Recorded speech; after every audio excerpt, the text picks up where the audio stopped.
To make mascarpone cheese, I use a cheese filter built into a little storage container and a few layers of cheesecloth to make it easier to retrieve the mascarpone after the cream is thickened.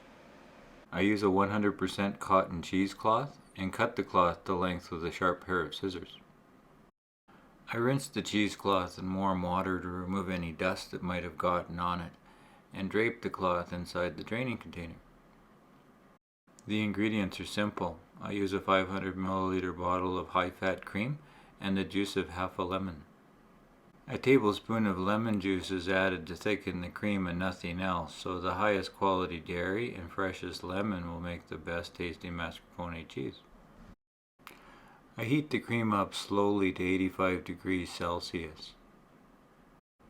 After a minute, I add the lemon juice and stir the cream for 5 minutes. I do not like to boil the cream and use an instant read thermometer to help me monitor the temperature.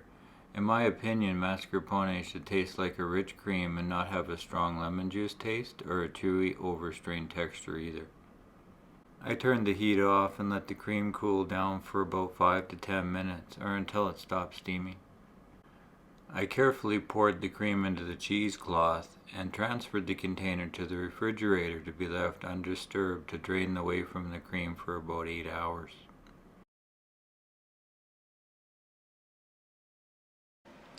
The cheese comes out of the strainer very easily. The yield after 8 hours was about 325 grams.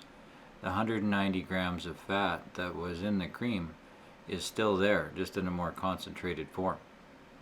I slowly peel the cheesecloth away from the cheese using a bowl scraper. Perfectly smooth and ultra creamy with a very rich dairy flavor.